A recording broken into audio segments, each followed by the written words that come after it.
uma observação aí nesse.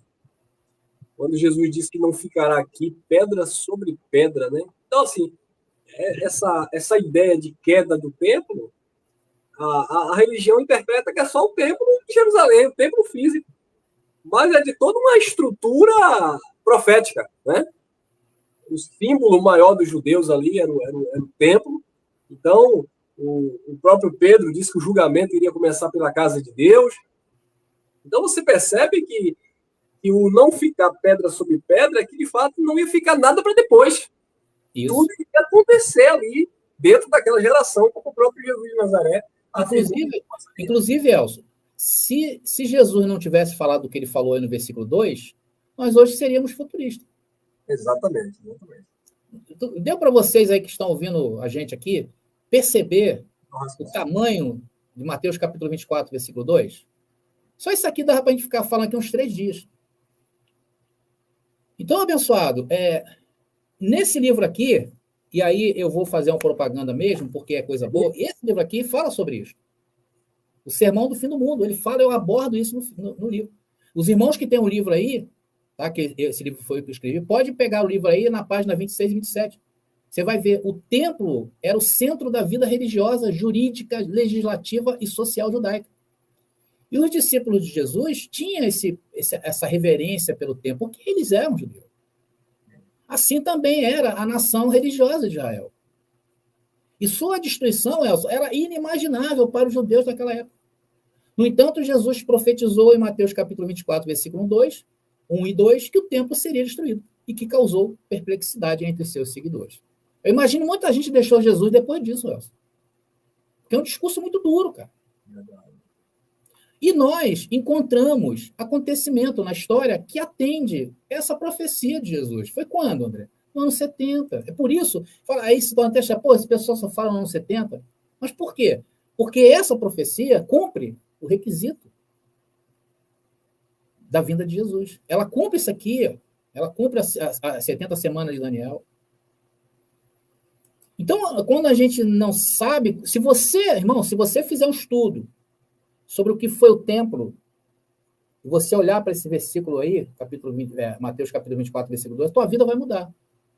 Porque é impossível Jesus ter dado 2 templos em Mateus capítulo 24, que eles pregam, eles quebram, né? Porque tem duplo comprimento. Prova.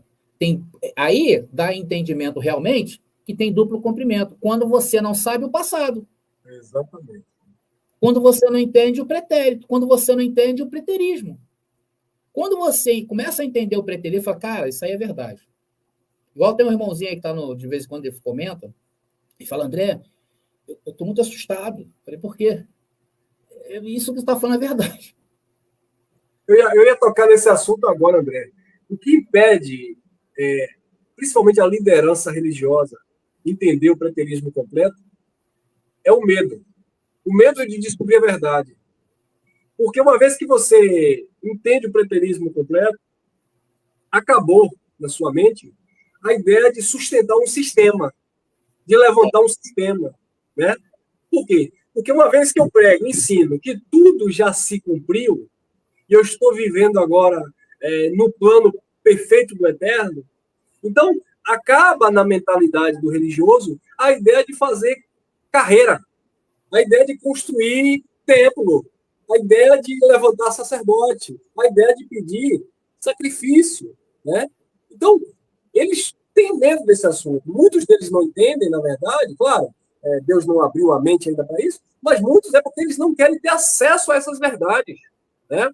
O apóstolo Paulo, acreditamos que ele falou na carta aos Hebreus, quando ele fala sobre o sacerdócio de Melquisedeque, lá em Hebreus 5:11, ele fala que é um assunto de difícil interpretação, né? Por causa de quê? Porque os incautos e inconstantes, quer dizer, não buscaram informação, não estudaram, não se exercitaram, não praticaram, não se informaram. Então, as pessoas hoje evitam esse assunto, falar de que Jesus já voltou, que tudo já se cumpriu, a heresia das heresias na visão religiosa. Porque se eu prego isso, a pergunta que vem na boca, no coração, na mente desse povo é o seguinte: e agora eu vou fazer o quê? Eu estou fazendo o quê se Jesus já voltou? Para onde eu vou? O que vai acontecer na minha vida? Eu estava conversando recentemente com um irmão em Graça, não vou aqui falar o nome para não expor o irmão, e de repente a esposa dele chegou, que é da igreja do pentecostalismo, né? E ele disse para mim que ela não concorda e fala que nós somos pregadores de internet, estamos ensinando errado, etc. E quando ela estava se aproximando, ele disse assim: olha, minha esposa, esse é o irmão do YouTube, eu me reúno de vez em quando com eles e tal. Ela olhou para mim assim, de baixo em cima, eu peguei na mão dela, né? Cumprimentei, ela olhou assim e falou: ah, então você é o pregador do YouTube, né? Eu falei: eu prego no YouTube e prego fora do YouTube, falo fora do YouTube também. E aí ela disse assim: então me responda uma coisa, Jesus já voltou?